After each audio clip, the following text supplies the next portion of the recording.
Hey, so I've been in the furry fandom for a long time now, about 15-ish years, and I've also watched my fair share of anime since I started watching it as a kid. Yu Yu Hakusho was my favorite at the time, which reminds me, I need to rewatch that now as an adult because I literally have no idea what it's about anymore. I just remember the dude always blowing things up with his spirit fingers. I decided I would pick out my top 10 best furry anime and tell you a little bit about them. This list is going to include shows as well as movies. As a disclaimer that I feel like I really don't need to say, but I will anyway, these are just based on my own opinions. I'm not the leader of the world of definitive best anime featuring anthropomorphized animals or anything. I'm just one weirdo who likes animals, cool art styles, and interesting stories. So number 10 on my list of furry anime is Pokémon. Okay, hear me out.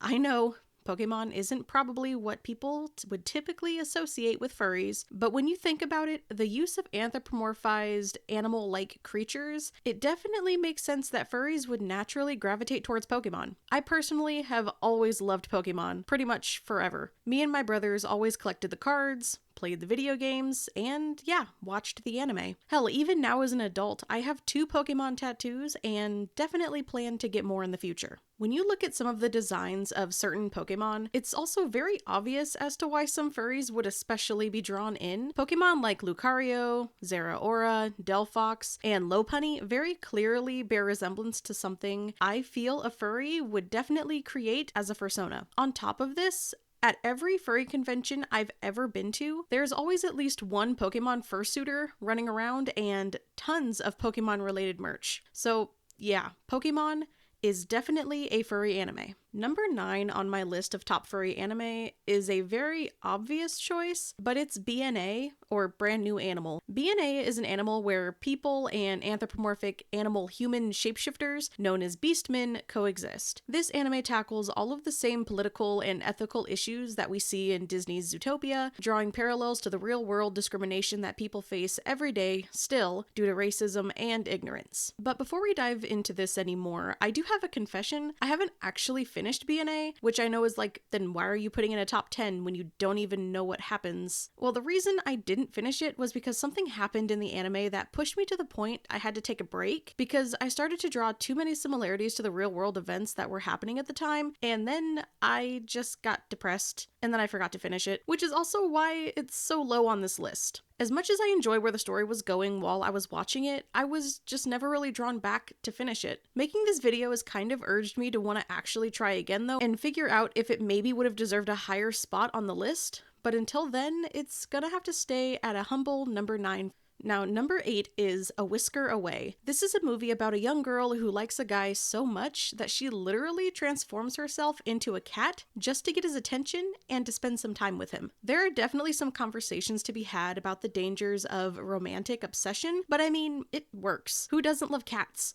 I know some people don't like cats because they don't always want to be petted or played with, but it's always valid to have personal boundaries and they should be respected in any relationship, even if the person is actually a cat. I feel like having a cat can teach people some very healthy lessons in consent. Anyway, the movie has themes of love, obviously, but there's also the idea of accepting yourself, the importance of facing problems head on, and even depression. There's also a fantastical Miyazaki-style world building where the main character visits the island of cats, a place where cats walk and talk like people, and also wear clothes and even drink alcohol. Well, it doesn't explicitly say that they're drinking alcohol, but it is called the Cat Bar. The idea of being able to transform into an animal is definitely not a strange one within the furry community. I may just be speaking for myself here, but I'm fairly certain almost every furry out there has had a thought about what it would be like to just turn into an actual animal at some point in their life, even if it meant they'd have to eat off the floor or drink out of a toilet. A Whisker Away sheds light on what that reality could mean for people who would want to go through a transformation like this, how there could be massive regrets. I personally don't think I would miss going to work every day at the crack of dawn or paying taxes though.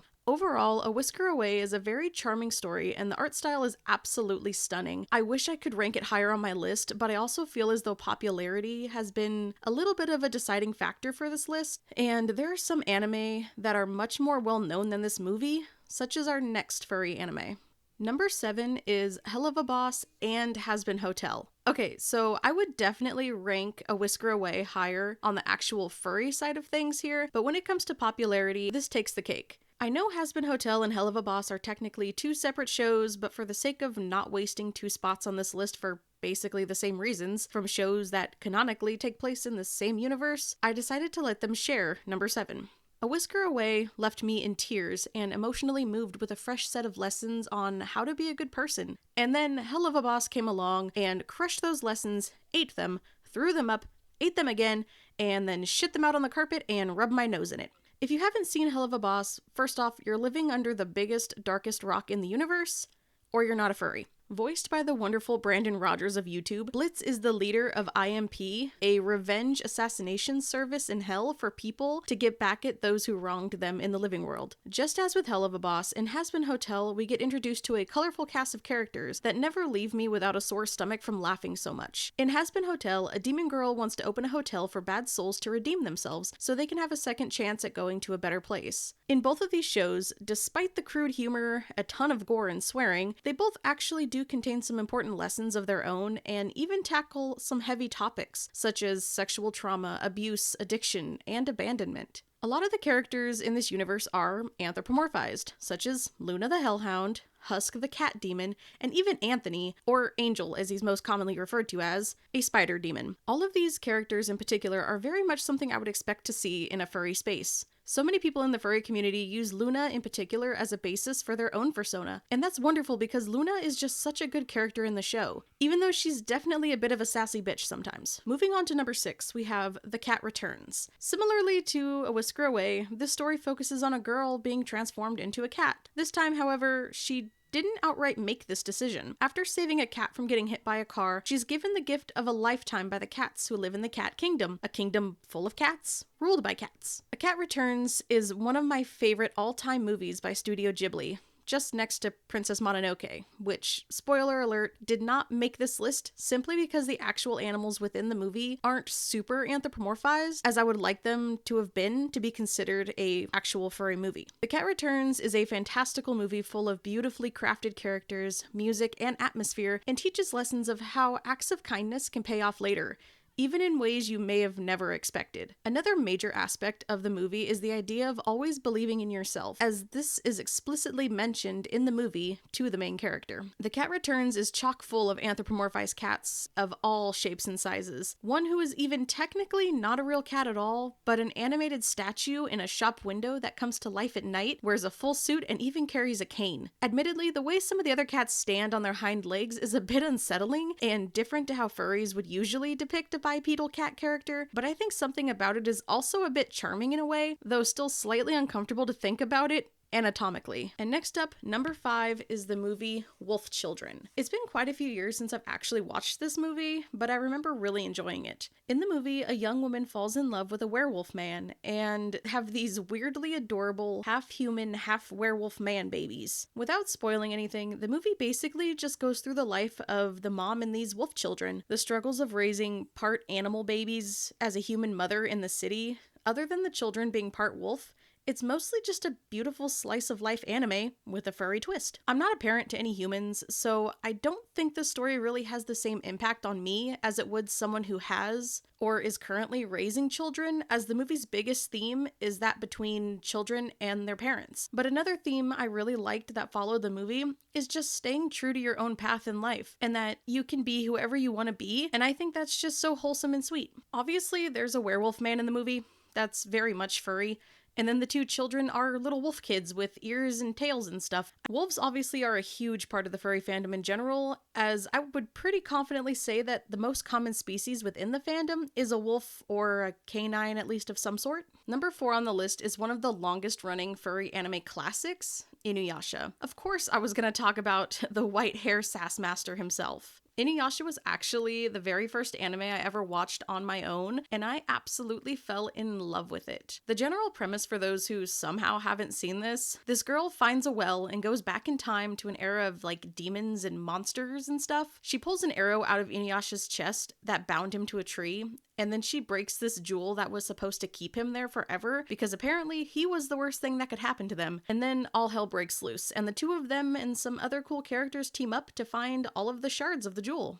Inuyasha's design itself is already pretty furry-ish with his dog ears and long claws, but there are other characters too that definitely suit the furry fandom, such as his brother Seishomaru, who has a full demon dog form, as Inuyasha's only half demon, so he doesn't get this cool kaiju dog form, but that's okay because we all love him. Then there's Koga, who is literally a wolf demon, and as we already talked about, furries love wolves. There's also this weird love triangle between him, Inuyasha, and Kagome, the girl that pulled the arrow from his chest. I'm gonna admit, with almost 200 episodes and like 4 movies, I haven't quite gotten around to actually finishing the series, but I can assure you it's gonna be a great time either way. As we get down to the top 3, I just wanted to remind you to like the video if you're enjoying it so far, and subscribe if you want to see more content like this or other furry content in general. I appreciate all of the support and encouragement I've been receiving, and with that, let's get on to number 3. Number 3 is Fruits Basket. I love Fruits Basket. It's a wonderful little slice of life anime about a girl who tragically loses her mother and is forced to live alone with 3 grown men who will casually turn into animals if she ever bumps into them or hugs them. I know that sounds weird and that might be a bit of a spoiler, but there's no other way to describe how this is a furry show without mentioning the transformation of the animals thing. Trust me when I say this show is just absolutely delightful. All of the characters are relatable. The designs for the animals are super cute. I really want to get a tiger tattoo in the Fruits Basket style one day because I'm the year of the tiger, and I think it would be a cute way to commemorate this show and how much it meant to me growing up. All of the members of the Soma family will turn into one of the 12 zodiac animals from the Chinese zodiac. As a kid, I always loved the idea of the zodiac animals in general, so then once I got older and learned about this anime, I was super excited for it. It was unfortunately a really short anime that felt very unfinished. The original only had 26 episodes. I say original because the anime actually did get a reboot in 2019. The reboot of the same name takes so much more time to delve into each of the characters of the zodiac, where the original kind of just rushed through a lot of things to get to the ending that was still overall more confusing than concluding. I have yet to finish the reboot, but I just know that it's going to be great and hopefully ties up those loose ends that the original never got to.